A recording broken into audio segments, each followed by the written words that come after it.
All right. Yeah. So Matthias invited me to give a talk about essentially what I'm doing and what the technology is that I'm working with.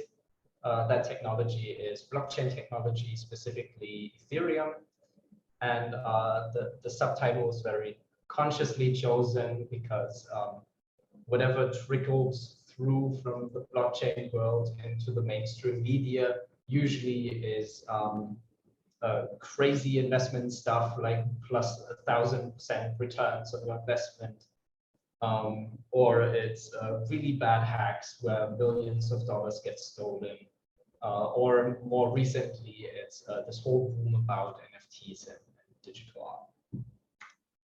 So a little bit more about me. I studied computer science at the TU Dresden. The same year I graduated, 2018, so I'm very fresh on the market. I started working in Ethereum already slightly before that. I started with ConsenSys from day one. In my studies, I specialized in data science and security. And when I started working, I did mostly backend engineering, data science. I did some money laundering analytics. And later on, I joined in this more security-focused branch of ConsenSys as a company.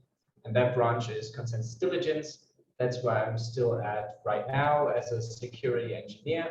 That means I do code reviews, penetration tests, and I occasionally also build and contribute to tools that automatically try to break stuff. So automatic program analysis for the stuff that we're about to see in this talk. As this is a rather small round of people, you know, it's not a conference room full of 500 people. I'm feeling comfortable to tell you guys if you have any questions, if you are interested in a certain topic, you want to dive deeper, please don't hesitate to let me know. This talk is aimed at giving you a general overview. So we're going to take a little tour walking through the Ethereum ecosystem.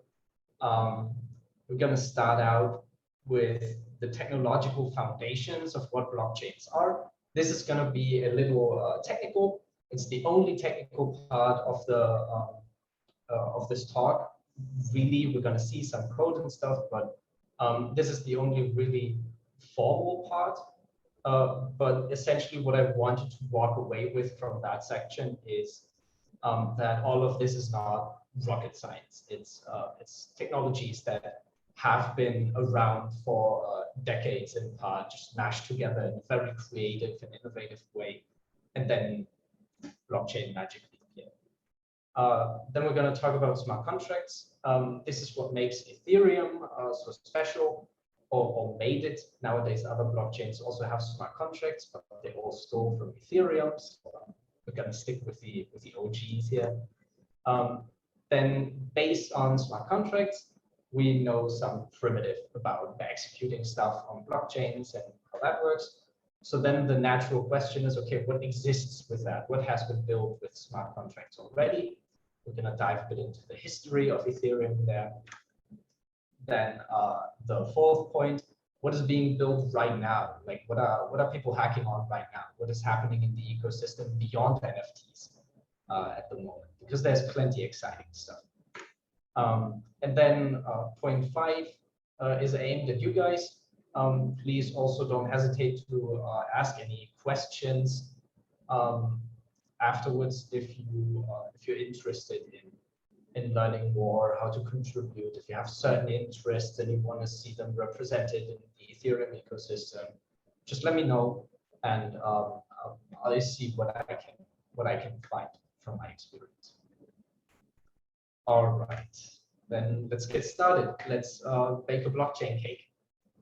So blockchain technology in general just needs 3 key ingredients, technology-wise. That is, we need a cryptographic hash function, we need public key cryptography, and we need Microtrees. And all of these may not ring a bell with you. So we're just going to quickly go through them and explain what these are all about. This is not a formal specification or anything. It's just, giving you the gist of everything so we can move on with everyone being on the same page. Okay, cryptographic hash functions. Oh yeah, at the bottom of the slides, you may occasionally find 1 or 2 links. This is so that when you go through the slides later, you can click them and read a bit more. And this one actually links to my blog, so feel free to check it out if you're into like tech stuff and capture the flag contests and security things. But essentially, a cryptographic hash function is one of the basic primitives we need for blockchain technology to work. Ethereum specifically uses the catcher256 hash function. So here's some example. We put a string called hello into the hash function, and we get some fixed size garbage hex output out, right? And if we add hello with a white space in the end, so just a minor change, we get completely different hex garbage out again in a fixed size. So to fulfill the requirements of a hash function, a cryptographic one at that, is we need to be deterministic. So I put hello in, I get the same hex garbage out as someone else doing it on that machine. It needs to be pre-image resistant. That means nothing more than in this milkshake analogy here, when we actually took something like hello, we mashed it through the hash function and we made a kiwi smoothie out of it, then we can't really take that smoothie anymore and glue it back together into the fruit. Right? So, or at least we could, but it would be really hard to glue things together on an atomic level. Right? It needs to be correlation resistant. That means that if I change my input just a little bit, the output completely changes, so that you can't really take a lot of similar things, calculate a lot of hashes, and attack it that way. It needs to be collision resistant, so 2 different inputs can't really or shouldn't, in the best case, result in the same mangled garbage output, because there's also attacks leveraging that. And lastly, and most importantly for practical applications, this thing has to be really, really, really fast. Because when it's fast and it's deterministic, everyone can verify it very quickly, right? If it yields the same results on my machine, and I can do it very quickly, I can very quickly verify that hello, in fact, results in this hex garbage. That's it. That's the whole thing. It's basically a mathematical function. Public key cryptography, by now hopefully well known. We have public-private key pairs. The most important thing here is that we actually can sign stuff. The reason behind that is when someone participates in a blockchain, they need to prove that something comes from them. And they do that by signing something with their private key. So for example, Alice has a message here called Hello Bob. This message may also be transfer $100 from Alice to Bob, right? Then Alice signs it with her private key, attaches the signature, that goes over the wire somewhere, and Bob can essentially take the message, verify with Alice's public key that the message hasn't been manipulated on the way. And when the signature checks out, the message is valid, and Bob knows this indeed came from Alice. That's it. Signing is the most important factor of public key crypto that we Ethereum specifically uses an elliptic curve digital signature algorithm, specifically the SecP256K1 curve, which is one of the most common ones used in practice. So that's just standard stuff. There's a great Medium article under the slide diving deeper into the weeds if you're interested in that kind of stuff, because there's also a big factor of recovering keys actually to do certain activities on blockchains. And Ethereum has uses that a lot, actually. And the other thing, the last primitive we need to bake ourselves a blockchain cake is Microtrees. Microtrees are the only thing I didn't learn about in university, actually. So this was a new one for me, and I was surprised that that I didn't learn it because it's a very simple data structure. So essentially, imagine we have a chunk of data, just some stuff that we can cut into fixed size pieces. And now of those pieces, we sort them into buckets, right? We now have each piece, and we apply a hash function to that piece. Right? So for example, for piece L1, we calculate the hash of L1. And that's our 003 node here in this case. And we do that for every chunk. And then we take these buckets again, and now we hash these again. And we do that again and again and again. And we recursively build up a tree of hashed bucket nodes. Now, the really cool thing is that with a data structure like this, in practice, this is not a binary tree, by the way. There's actually multiple nodes involved. Then it's called a Patricia tree. But for the sake of simplicity, we stick with this. You can also do a Merkle proof on this tree. And essentially, what you're saying is, based on these hashes, I can check with the help of Merkle proofs, explained in the link below as well. I can check for inclusion very, very quickly. So what this allows me to do on a blockchain, which is a huge data set potentially, is I can query stuff very, very fast. And I don't need to download the whole tree to do that. I actually just need to download the tree root. And from there, I can already execute Merkle proofs. Ethereum has multiple of these trees in blocks, but just the fact alone that we can do Merkle proofs enables blockchain technology. All right, then we take all this stuff, all these primitives that we just looked at, and now we can actually validate that data is authentic using digital signatures. And we can query lots of data efficiently, right? So when we throw that together, we get this thing, and zoom is in. Okay. So this is a blockchain already, right? We have this notion of a block. A block always carries the previous block hash. So these are linked, right? They are chained blocks, big surprise. They carry a nonce for conflict resolution, and we have the root of a Merkle tree. And this alone is a block header, right? And then inside the block, inside the block, you have a state tree for certain data structures.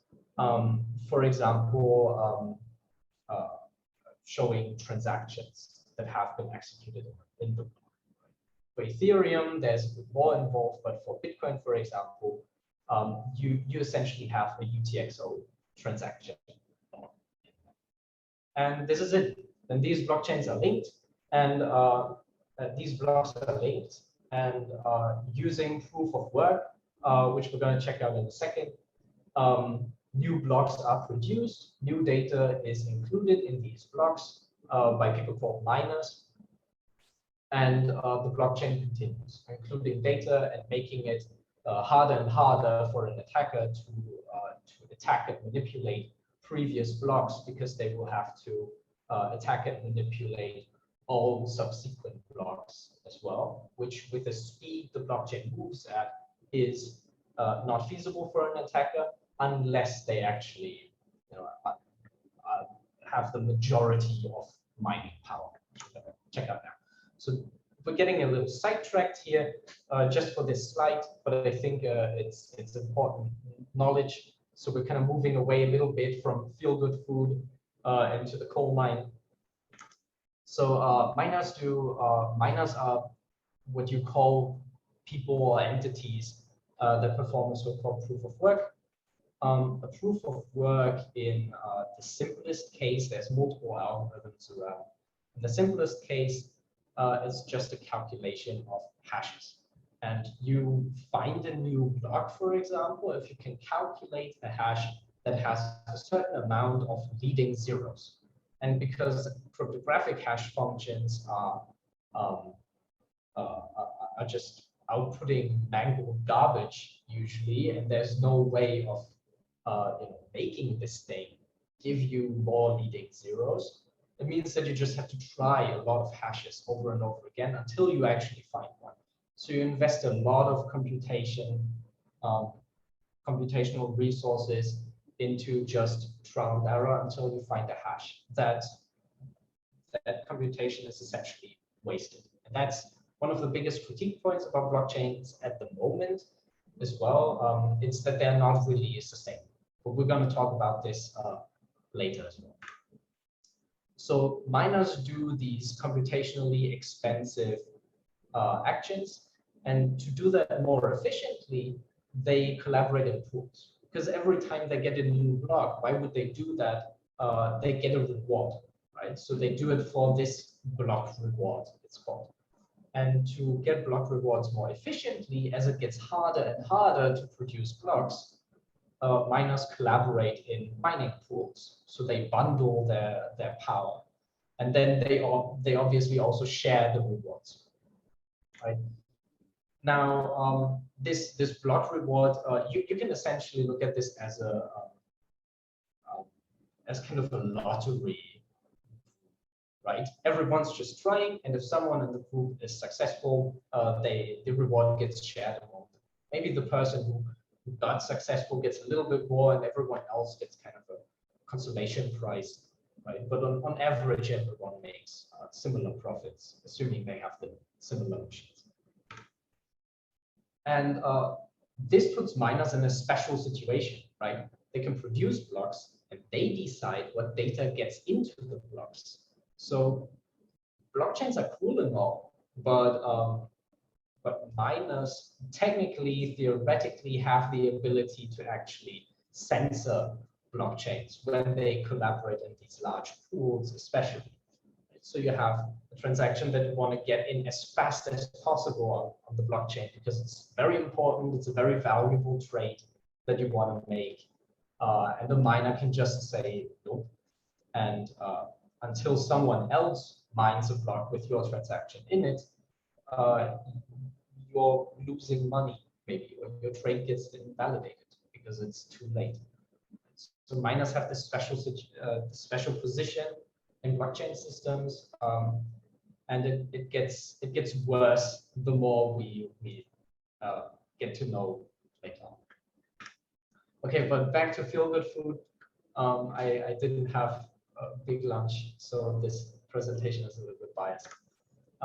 So with this thing, right, we have linked blocks, we have stuff that we can put in there, like transactions. I'm sending money from A to B.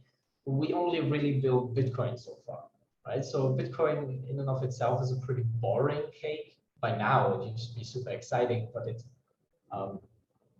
didn't really have the same pace of innovation as Ethereum, for example. Bitcoin is more conservative in changing code. It aims to be a bit more stable. So now we have, in that we have Bitcoin, we have a global shared state. We have participants in the blockchain that see all the blocks. They get broadcast through a network, and everyone's kind of on the same page, not really because it's a distributed system, but kind of. The thing is cryptographically secured with hash functions and digital signatures, all good. And every time a new block comes in, right, each block is ordered. Eventually, it's eventually consistent for the distributed systems we point in. Eventually, the block order is fixed. And in these blocks, there are transactions. And these transactions are also ordered. Right? So we have this global shared state, and everything that comes in is an ordered application of a change to that state. And then we get a new state and we move on from there. Okay, so now the idea that some very smart Canadian dude got around, I don't even know, 2015, 16, was if we can put anything in these blocks and have it, have it be very hard to manipulate and get the security properties of blockchain technology, why do we just put transactions in there? What if we attach code to transactions? We could globally execute stuff on this shared state and write programs that actually programmatically deal with the money that exists on the blockchain, for example. And that's what Ethereum is all about. And surprise, we're already here. This is the introduction to smart contracts. That's what you call a smart contract. It's essentially just code that exists on the blockchain. A common misconception is that this is some kind of supercomputer where everyone bundles their computational power or something. It's not. It's literally just code lying on the blockchain being executed by everyone. So what makes smart contracts smart? What you see here on the site is what I dealt with for a good almost 2 years. This is the creation bytecode, at least a little part of a smart contract. This is essentially like a hex dump of a bytecode. In there are just mnemonics that are similar to assembly instructions. Just instead of a CPU, they actually talk to the EVM, the Ethereum virtual machine. So there's a nice metaphor for this to kind of explain people the gist of smart contracts that I like to use, and it's the metaphor of a vending machine. So when you actually take this blob of hex stuff and you put it now on Ethereum, now it's on the blockchain. Fine. What can I do with it, right? How does it work? One thing to keep in mind is that this code is not going to do anything unless it's triggered. It's like a vending machine standing on some street corner, and it's not going to do anything until you actually put a coin in, and then it serves you a drink, right? It's not going to, it doesn't have the capability to say, I'm going to automatically kick out a drink every 5 minutes until I'm empty or something like that. So smart contracts are not autonomous in that sense, that they can act on their own behalf. They always have to be triggered by what we call EOA, an externally owned account. So you or me having an account on Ethereum, sending a transaction to that smart contract, and then it does stuff. So when I now go to this vending machine smart contract, for example, and I get a Coca-Cola NFT for throwing some money into it, this code, this transaction that I sent to the contract is included in a block, and then everyone else, when the block gets broadcast across the network, everyone else sees that block, and they execute the state changes in that block in an ordered fashion. And in that is going to be my transaction as well. And my transaction is going to trigger some code execution of this thing here that we just put on chain, for example, this vending machine contract. And then this contract is going to say, okay, Dominik put, I don't know, 100 euros in ETH into me, so I'm going to give him a Coca-Cola NFT. And then it just changes the state, and the new state says, I have $100 less and a Coca-Cola NFT in exchange. And everyone executes that on their own, and the resulting consensus state, because all of this is deterministic, right? When everyone did that, they, in the best case, come to the same result, and then they have a consensus that I get this NFT.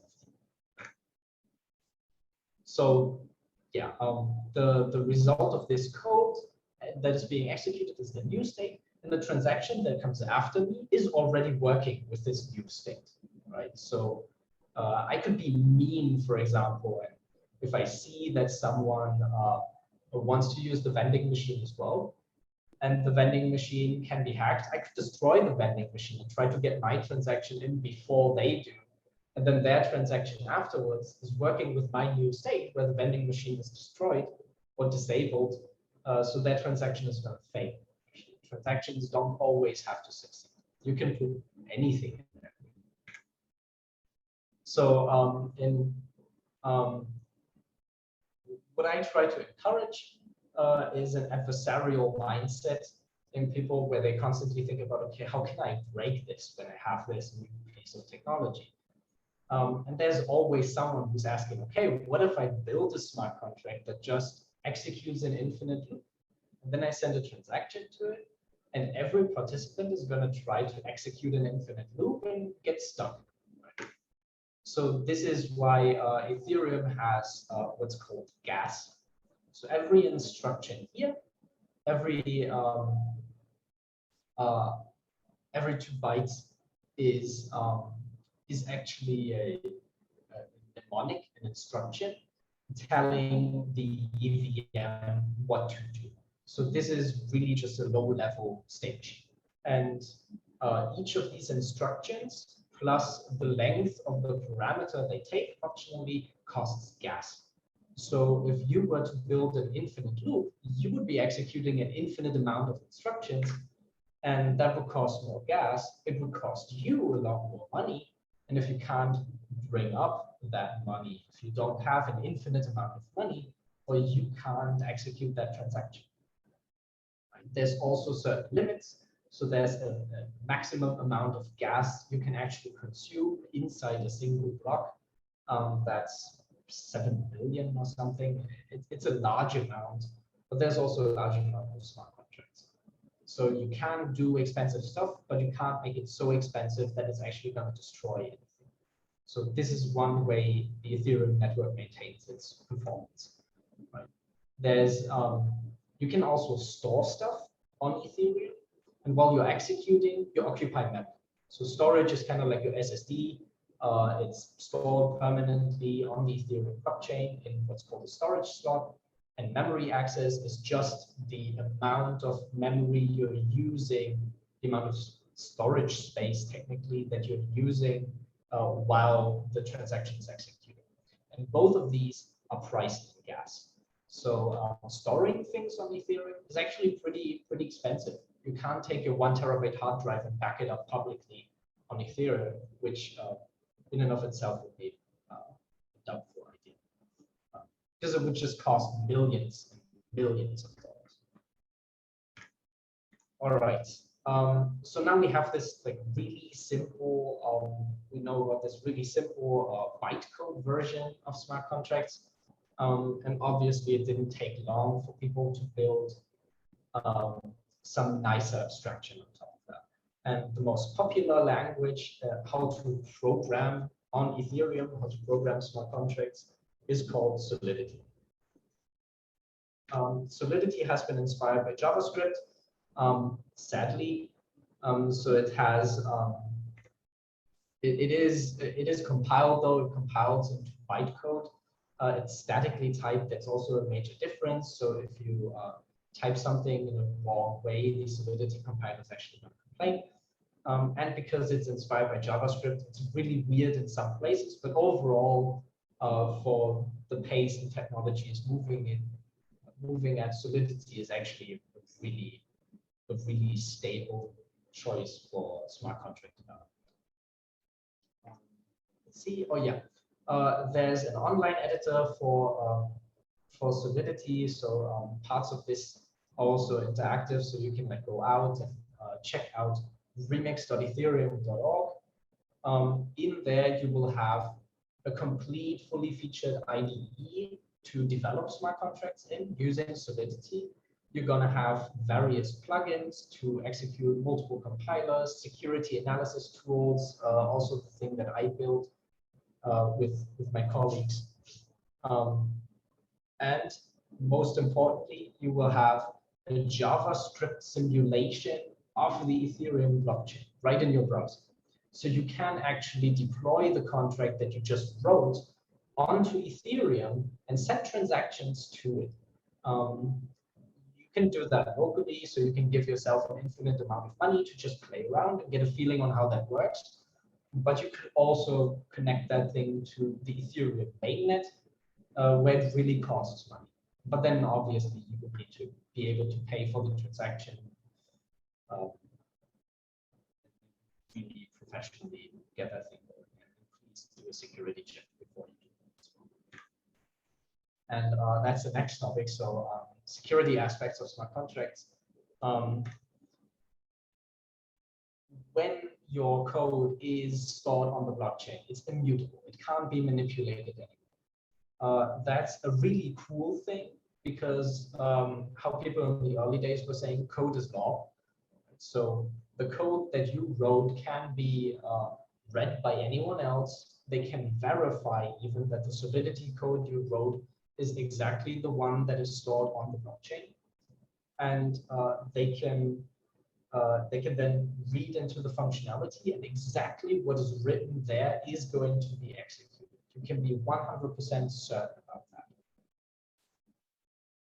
But then we're all humans, and we put bugs into our software. So suddenly the bugs, and maybe even a bug that allows someone to steal all the money from your smart contract, may also be immutable, and it's unfixable. You won't be able to patch that. So people came up with a solution that is depicted here, which is a proxy pattern. So it's essentially a smart contract that just stores an address to another smart contract. And this address you can change. There's a function in there where you can say, please change my address to this new smart contract. Only you're allowed to call that function, so it's authorized. And then you can switch from an old to a new contract. And if the old contract had a bug, you fix it in the new contract, deploy it, change the address, and you're good. But now the problem is more of a philosophical one, because imagine this is a system that carries hundreds of millions of dollars in locked value of funds from your users. It may be a bank that exists on Ethereum or a lending platform. So now someone, some admin who may be the only one controlling this upgrade functionality may just upgrade to a malicious smart contract and steal all the users' money. So upgradability can also result in issues, and in much more complex systems can also be a purely technical issue where people don't really understand the impact that a smart contract upgrade has on their finance system. So quality assurance, testing, and doing security audits are a must-have in the space.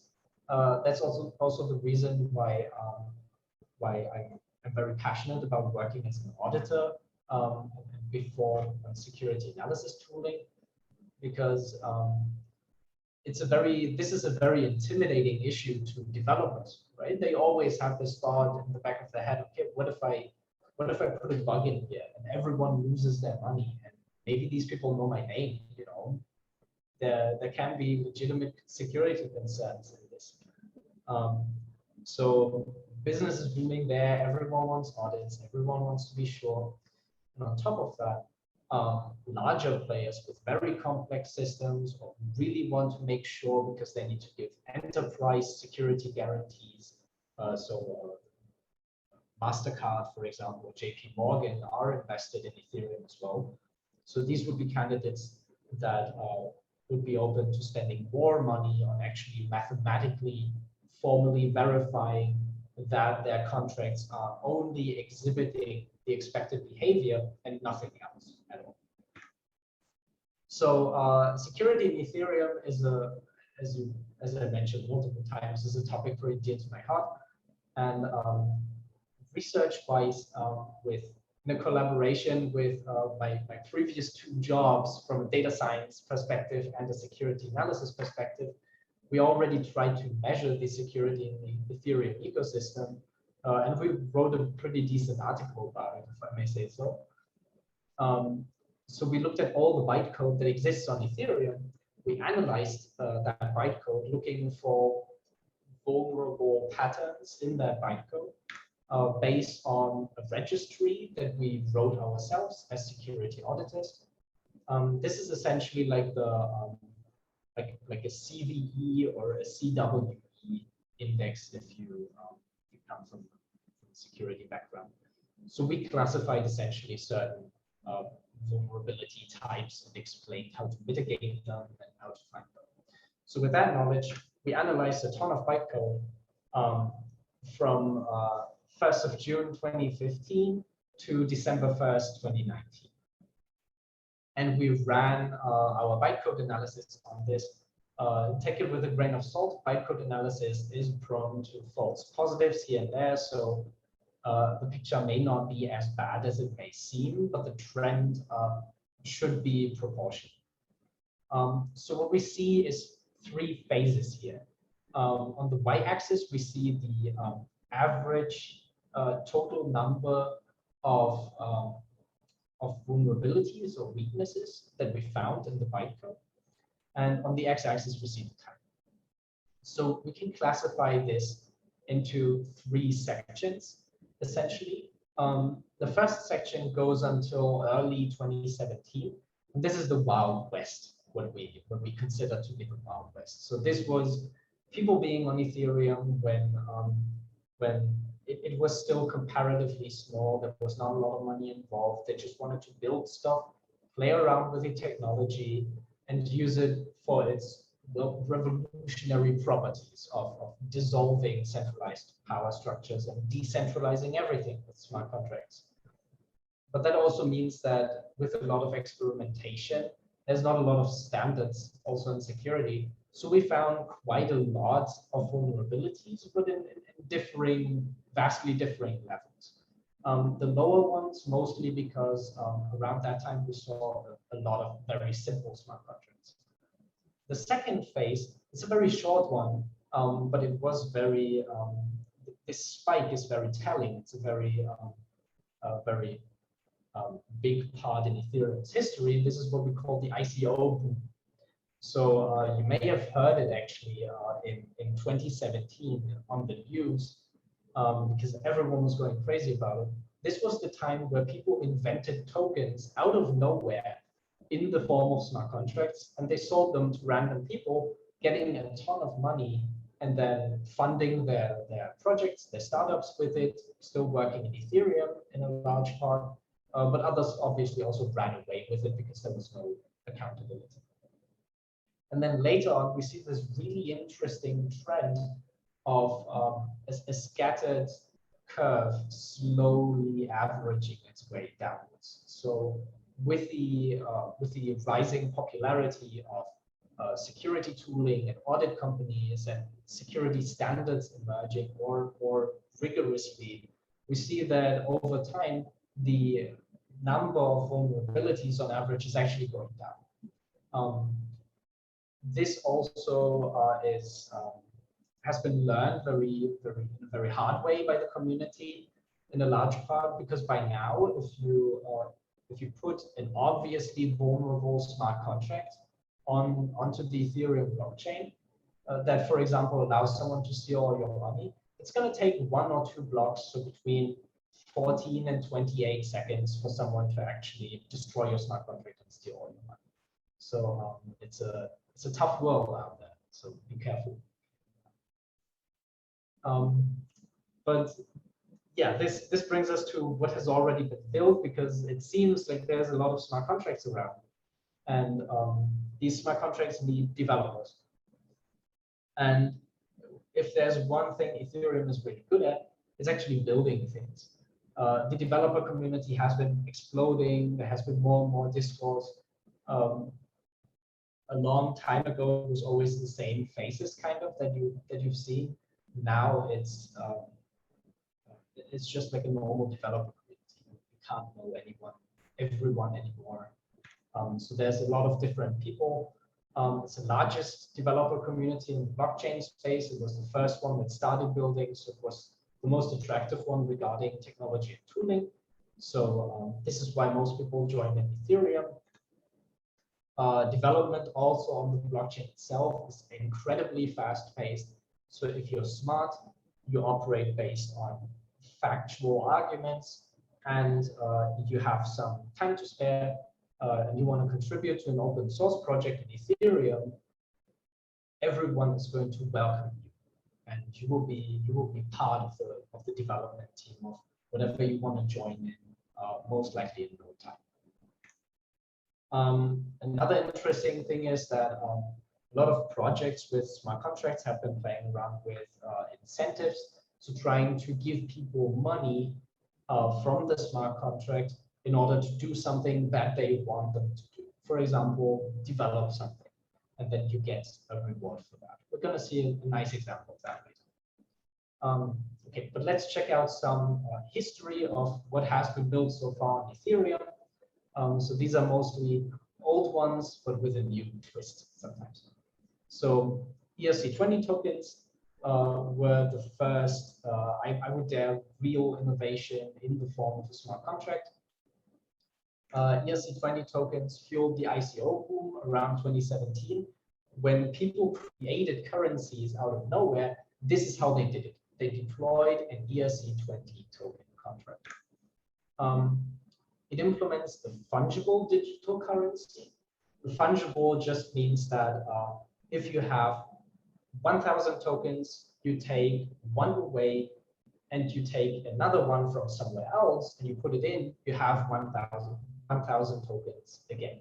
That's the whole deal. It's a great mass of non-unique tokens that you have. Some highlights in this to just quickly explain you how an ERC20 token actually works, or just token by now, is you have balance off. So balance off is a function in a smart contract that just takes an address and it gives you a number back with how many tokens that address has. So you can imagine internally this thing has like a mapping an address to its balance, and balance off just gets that. You have the transfer function. So if I want to transfer some tokens to my friend, I would just call the transfer function as me, with me who has a balance of amount of tokens. Then I can say I want to send to the address of my friend this many tokens. And that's it. That's the whole deal.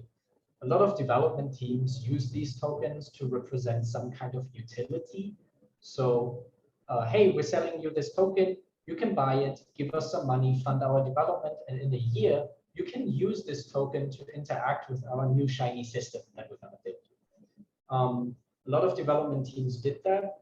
Later on, the SEC classified ERC20 tokens as a security. So deploying a smart contract on the Ethereum blockchain and having random people buy it, and then suddenly you have some ETH in this smart contract that you can use to pay yourself a salary for a year so you can build the thing you like.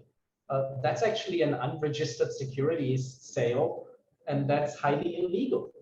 So turns out that committing financial fraud is really easy nowadays because you literally just need to push a button and you're there. But an interesting thing that came from the time of the ERC20 tokens is that for the first time, really people thought about token economies and tokenizing assets. So token economies means that beyond actually selling the thing to someone, asking yourself if this token has some kind of utility, I can use it to do something.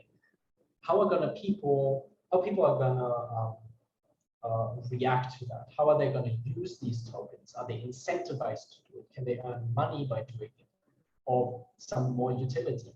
And then fueling these kinds of economies around certain tokens and using these tokens in other smart contracts as well, and from there just exponentially grows. And asset tokenization is another thing. So a simple example would be you wanna invest in real estate, and you're in Berlin. So good luck with that in the first place. If you don't have, like, I don't have $1 million lying around to buy some real estate in Berlin, but I have $4,000 that I want to invest in real estate. I'm not going to get anything with $4,000 on the market, but what a project could do using asset tokenization is they could take an apartment like this, which has, I don't know, 80 square meters or something, and now they distribute tokens for this apartment. And one token is exactly 1 square meter of a share in this apartment. And then they sell 80 tokens for this apartment, then everyone buys it, And from the rent income from this apartment, everyone gets their appropriate share based on how many tokens they have.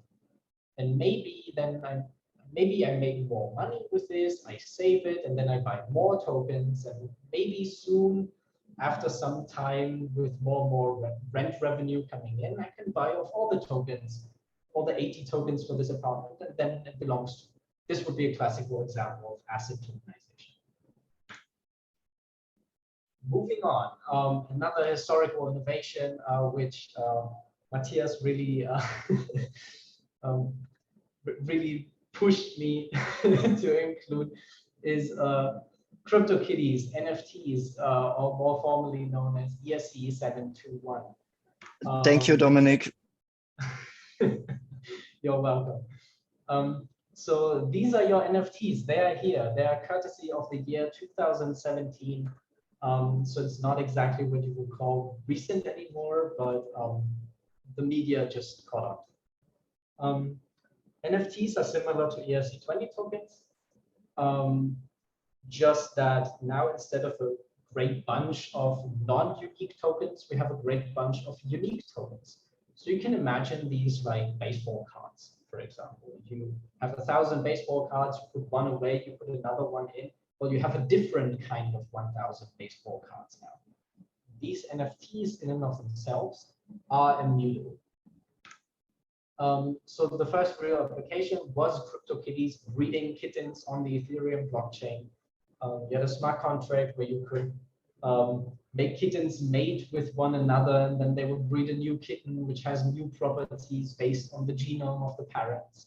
And these kittens actually are valuable. They're worth thousands of dollars in some cases. So they're legit assets. It's just incredibly gamified.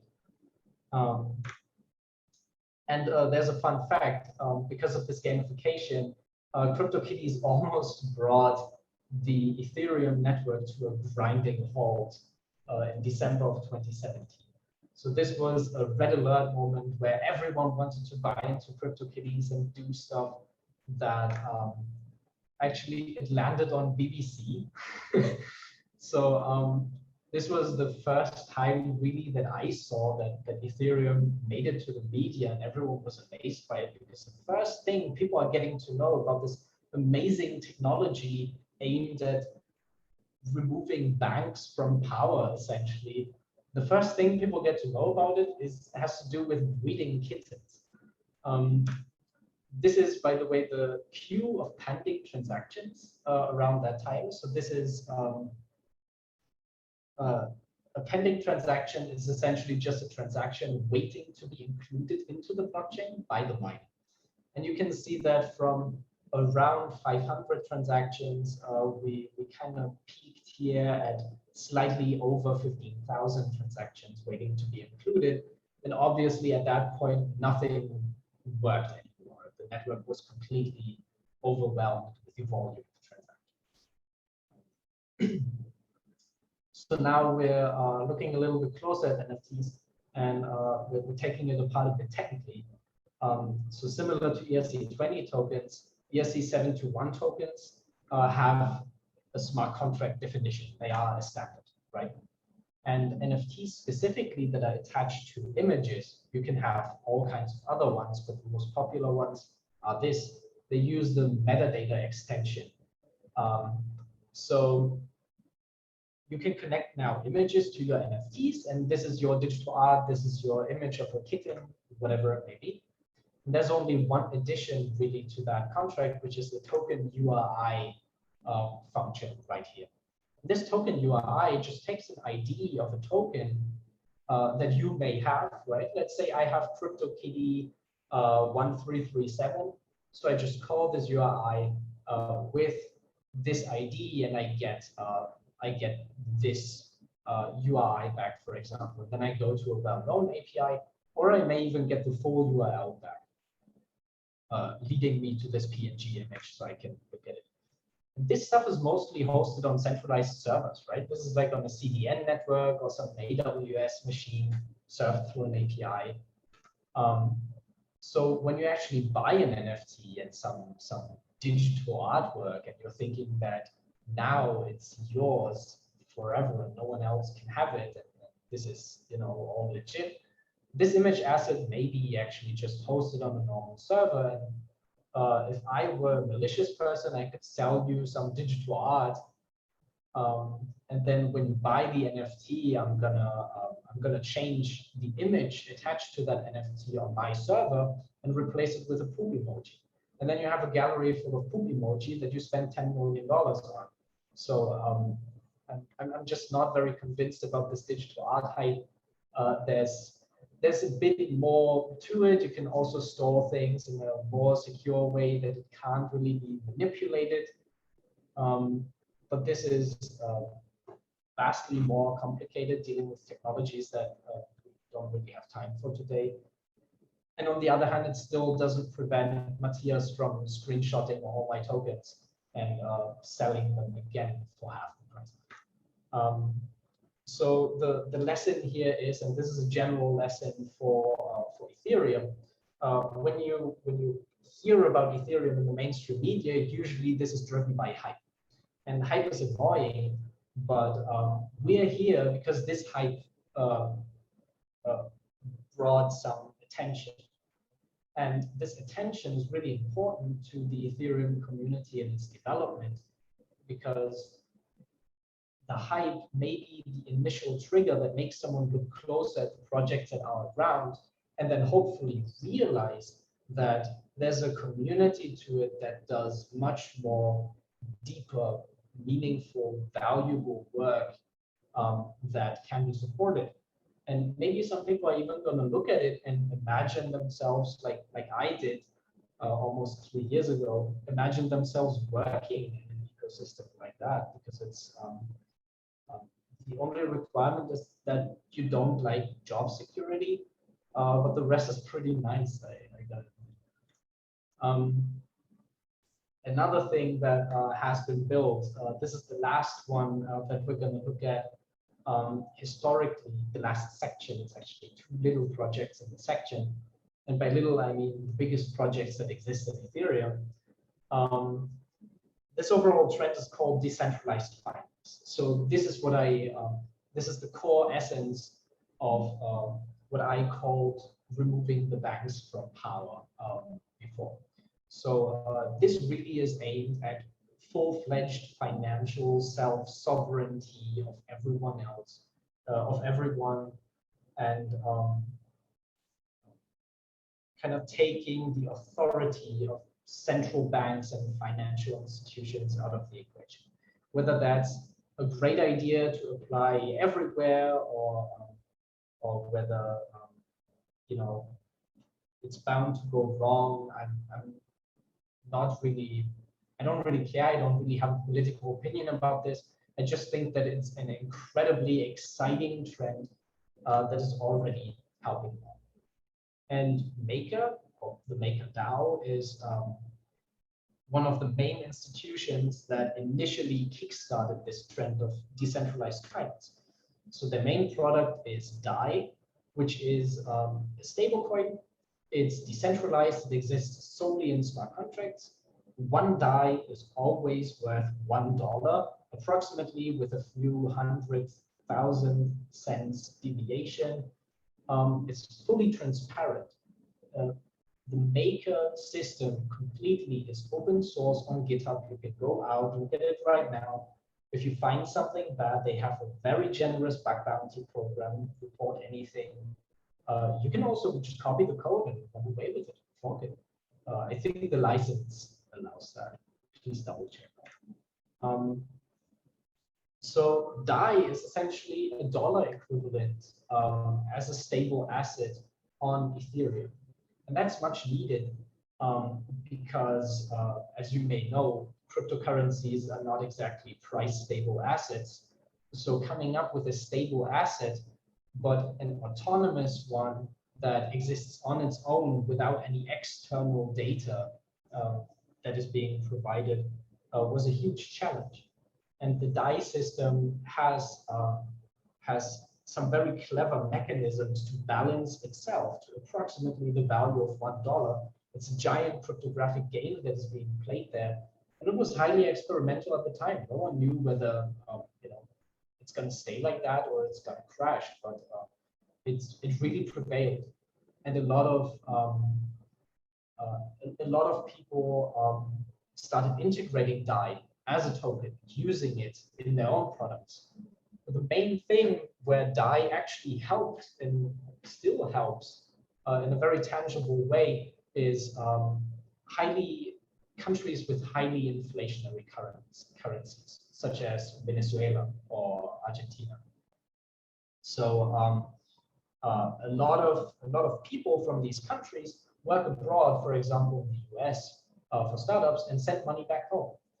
But if I want to wire $1,000 back to Argentina through Western Union, and I pay $40 in transaction fees for an international wire transfer, that's not really a great deal. With DAI, you just tell the smart contract to transfer something from A to B, and someone in Argentina, for example, cashes it out locally, and you pay what, 9 cents for $1,000 wire transfer. So there's a very practical way in financial transfers that is already being used there. But DeFi is much more than that. It's actually just using this foundation of stable assets to build more stuff. Exactly, it enabled a huge portion of what DeFi is today. And one of these things that were just as long around as Maker really, but started building up on this was AAVE. And AAVE is a company that I hate. I love them for what they do. I hate them because whenever I visit them at conferences, they never have t-shirts with a cute ghost anymore. So what AAVE is actually doing is they're providing a decentralized lending protocol. So they are actually lending out money, and if you put your money into the system so that they can lend it out for a higher fee, you get part of that fee.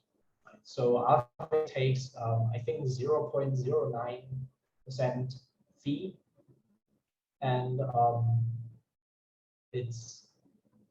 there was something else, but they take a certain percentage of fees.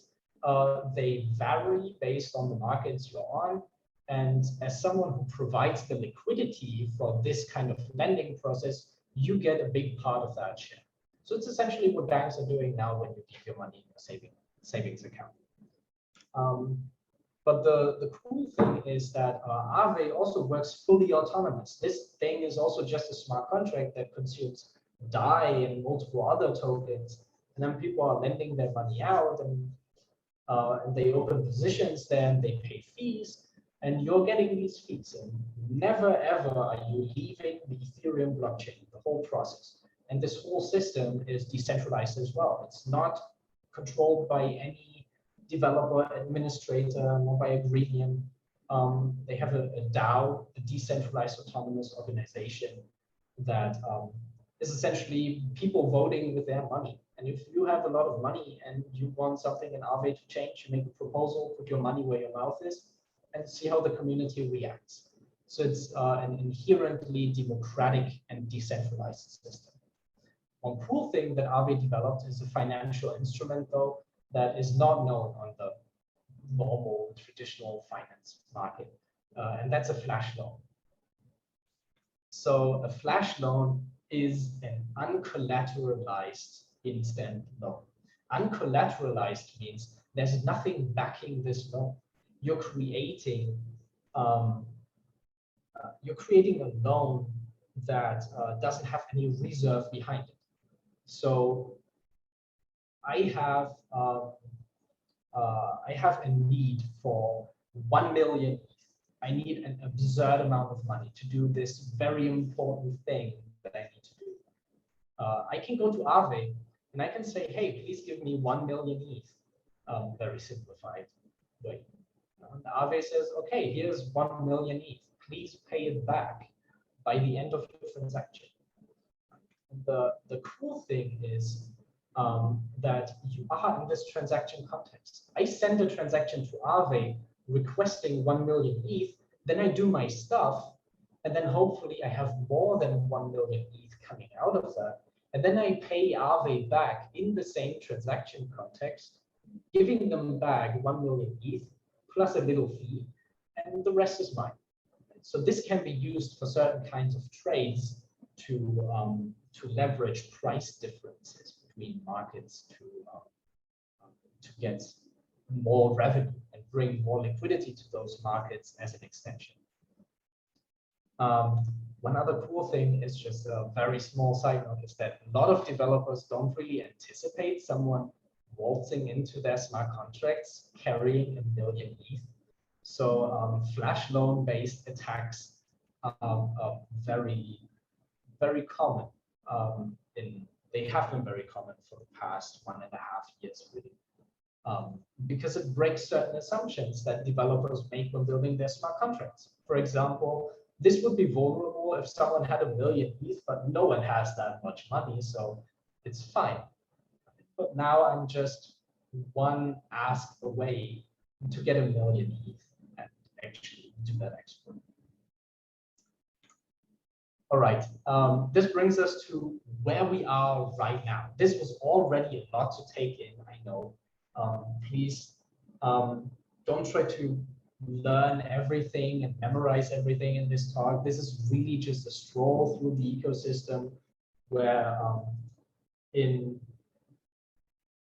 the basic expectation is to woo you a little bit with the complexity of what exists that you may have never heard of in the mainstream media, and in the best case to make you go, holy crap, I want to work in this ecosystem. Where do I sign up?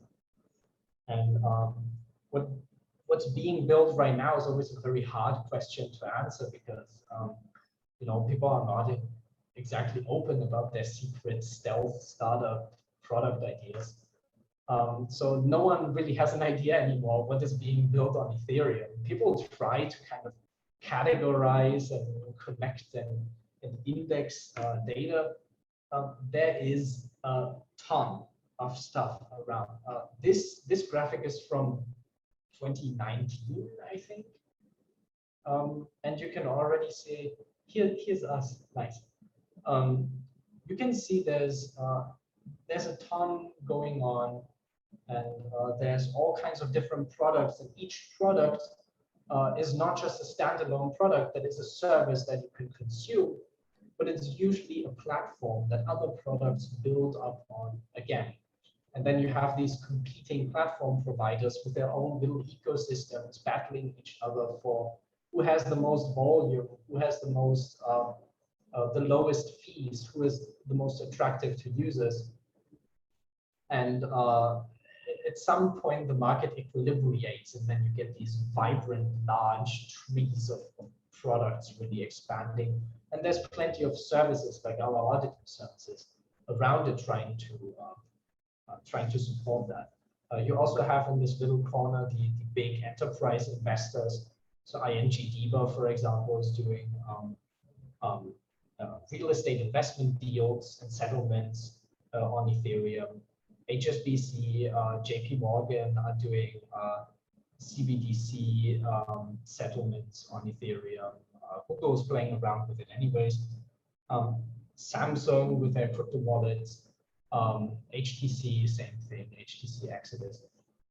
So there's also a lot of enterprise-grade investment flowing into the ecosystem, especially now that very big players such as JP Morgan have signaled their confidence into the ecosystem.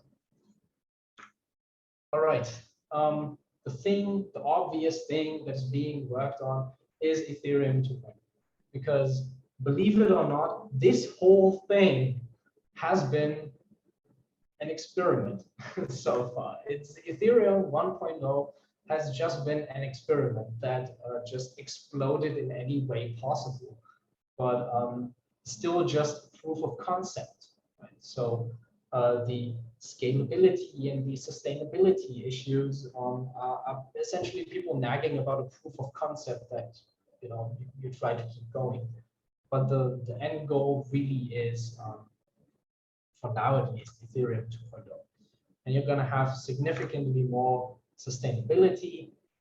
So you're switching the consensus algorithm from proof of work. If you remember the miners doing the hash calculations, wasting a lot of energy, to proof of stake. Essentially, you can submit a block right away into the blockchain. You can produce it right away, but you have to invest some money to do so. And that money is going to be frozen for a certain time, for example, 3 months. And then you get that money back after that waiting period, after that cooldown period, then you can do it again.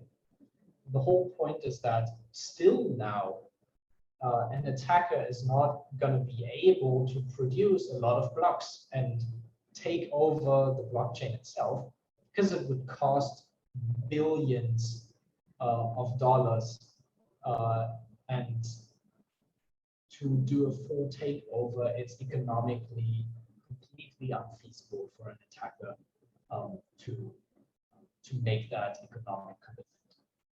Similar to an attacker not being able to calculate or predict cryptographic hashes.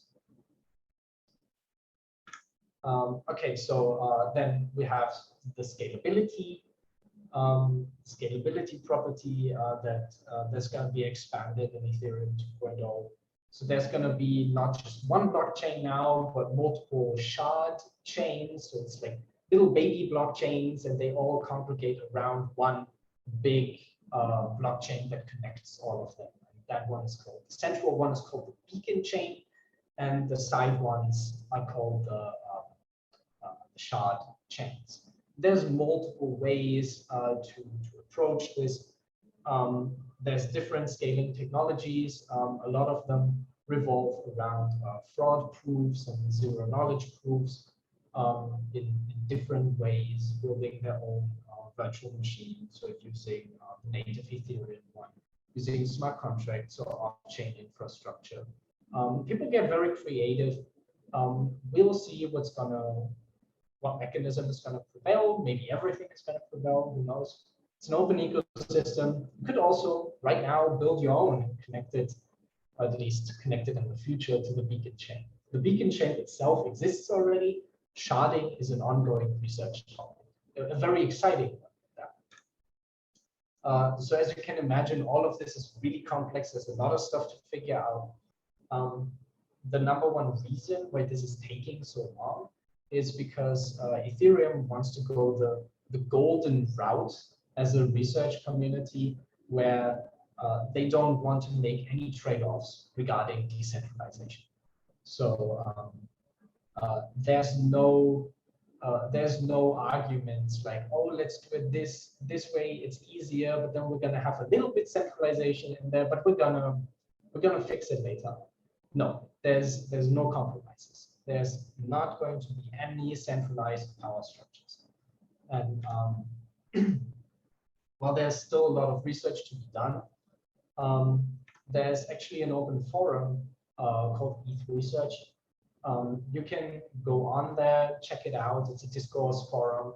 You can read the threads, follow the discussions between the biggest and brightest people that the ecosystem has to offer, from Vitalik Buterin, the founder and inventor of Ethereum, to the core maintainers of Ethereum client software, to smart contract developers from various big projects, MakerDAO and AAVE, for example. So all of them are sharing their opinions, and they're discussing out in the open. To read the forum, you don't even need to register. So pop by and yeah, check out the discussions.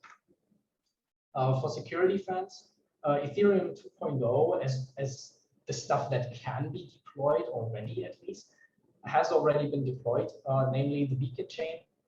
And there's an attack network that is online, where essentially you can analyze all the nodes, read through the specifications, find vulnerabilities, and test them out on a live network, and see how you can disrupt a distributed system that people try to build in a way that it can be disrupted. So this is a very fun project for weekends as well. The other thing that is being built right now It has been built ages ago, but it's still as exciting as ever, and it doesn't stop innovating. Is Gitcoin by a nice colleague from ConsenSys, Kevin Wacky. So Gitcoin by now has distributed almost $20 million in grants to open source projects. Not just Ethereum related open source projects, but any open source project that applied for a grant, of course.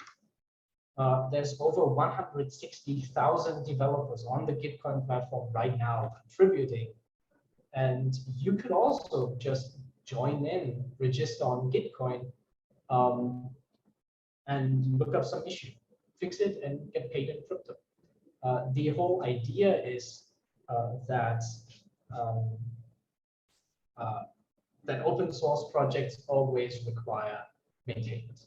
But no one really wants to maintain a project where they don't get rewarded for it, right? Like a thumbs up under a pull request is a pretty good feeling if someone appreciates your work, but it doesn't fill your belly at the end of the day.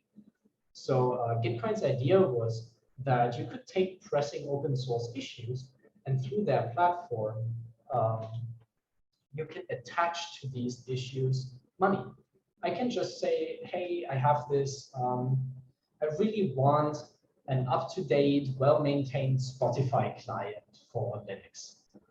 So I could open up an issue, or maybe I find an existing issue for that already, and I can say, okay, this issue is worth $500 to me. And then a couple other people do that, and maybe at some point there's $50,000 in there. And that's enough incentive for people to actually compete around completing this issue. The open source project made progress. I have my nice Linux Spotify client, and developers made money. Everyone's happy. Gitcoin beyond that is doing grant rounds as well, where they actually do more formal community-driven funding of open source projects using quadratic funding, which is a very interesting novel concept of funding projects as well. You can really read anything about it on their site. They have a DAO to distribute these grants. So it's not Gitcoin as a centralized entity as well deciding who gets how much money. It's actually the community either voting directly or delegating their vote to someone they think is qualified enough to distribute these grants. There's also quests for people in this call, even who are beginners and willing to learn and play around a little bit. If you know the basics of blockchain, you can already log into Gitcoin and do some quests to learn more. And you will actually get tiny rewards for it. You know, you won't get $100 for completing a quest, but you're playing a mini game and you're getting $1 for it. You know, it's nice. You're getting experience with crypto. You're integrating it into your day-to-day life. You're learning how this works, what it feels like to interact with the system. Just get used to the feeling of well, being self-sovereign in that sense, I guess. So the next obvious question, beyond registering on Gitcoin and looking into some of the openly funded issues in there, is how do you join into this action? Personally, I got into it completely by accident. I was actually, don't judge me, Matthias, but I was sitting in the co-working space one evening writing on my bachelor's thesis, and it just, I just couldn't anymore. It just hurt. And there was a table of blockchain people, and I was very conservative at that time. I wasn't really interested, but I thought it can't be worse than writing my thesis right now. In the worst case, I get a free beer. So I joined in. I met some guy. He asked me to introduce myself to the round. And, I said, hi, I'm Dominik. I like large amounts of data, graph theory, and security. He immediately said, like, okay, after this, we need to talk. And then I started an internship as a data scientist.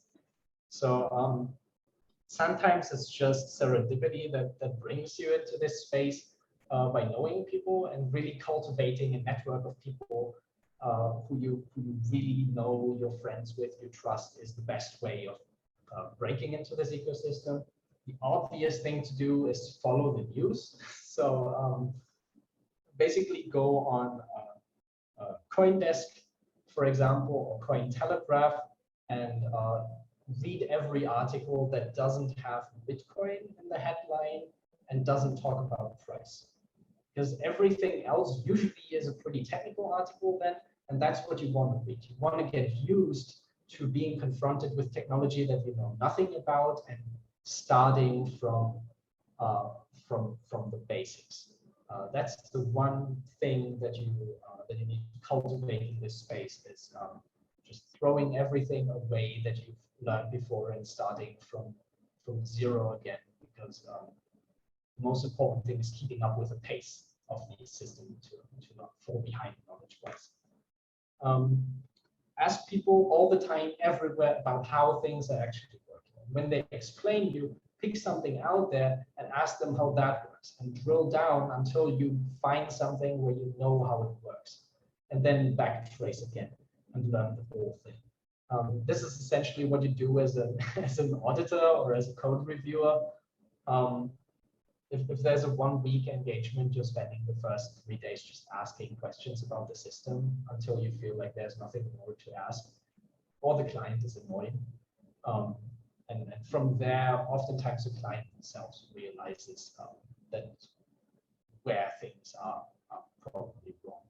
So always ask about things. There's no stupid questions. Honestly, my job is to ask stupid questions, and I can tell you that it hurts sometimes to do it. It's hard, but it's very valuable. Another thing is one of the main platforms where discussions around Ethereum really happen is Twitter. That's also where all the hyped people are talking about where the price is going to evolve, and they're having these price charts and drawing geometric shapes on it, and they're blabbering something about support zones. Ignore those people. They don't know anything about the technology. Follow the people who are actually engineers in big projects. Because one key property of an engineer in this space, of a good engineer at least, is that they not only have basic technological knowledge, but they also have basic economic and philosophical knowledge. So they oftentimes know their way around community behavior, incentivization techniques, and larger system design. And they are the actual gurus that you want to follow and learn from. The other thing is, this is the easiest way to make progress. Now you're reading the news, you're on Twitter, and you have maybe met some people who you annoyed with questions already, right?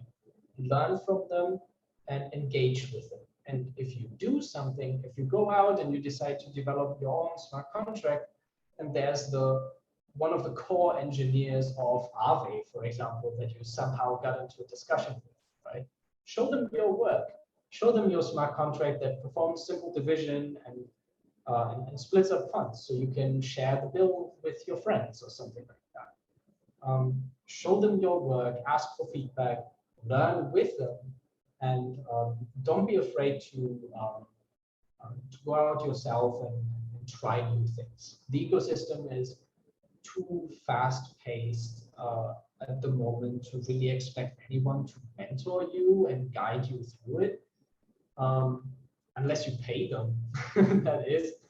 But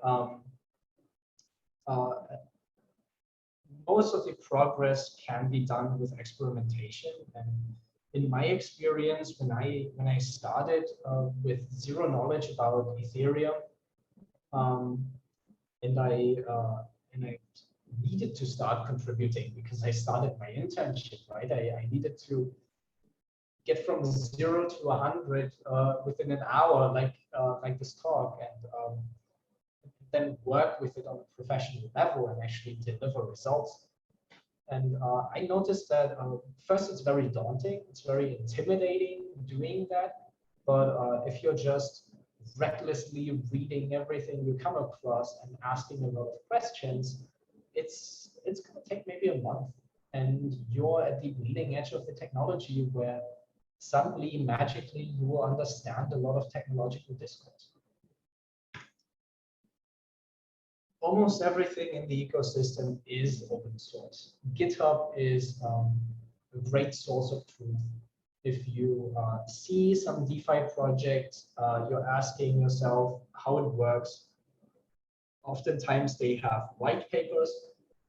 They also have light papers, which are aimed at people who are not very well versed in technology, but still want to understand the general concept of the system. But the ultimate ground truth, besides these, is the code, and it's sometimes not a very pleasant experience to read this code because it can get very complicated. But it's a fun exercise if you think about that.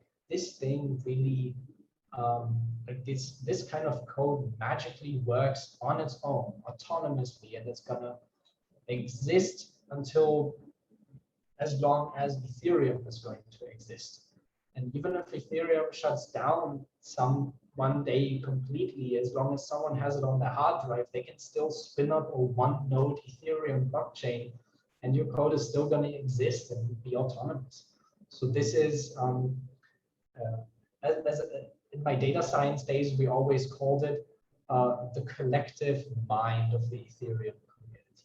It's a collection of memories. Every transaction is another footprint in the memory of the collective that is building and living on the Ethereum blockchain, essentially.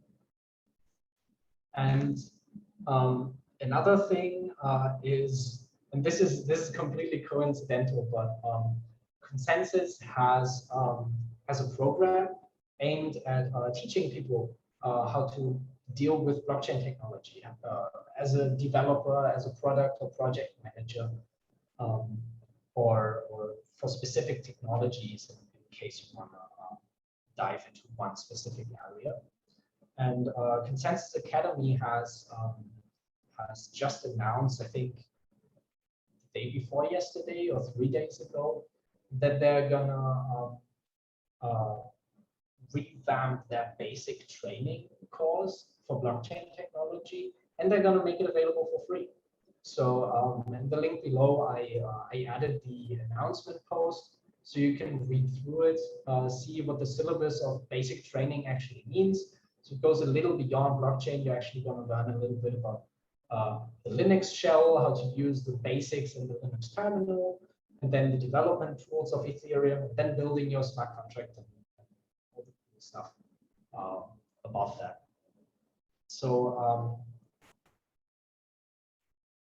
that's it. With that, I would like to thank you guys for doing this with me, for listening, hopefully taking away some cool anecdotes or lessons, or maybe even some motivation. If you have any questions, if you're looking for guidance but not mentorship, please hit me up on Telegram, and we're going to have a chat.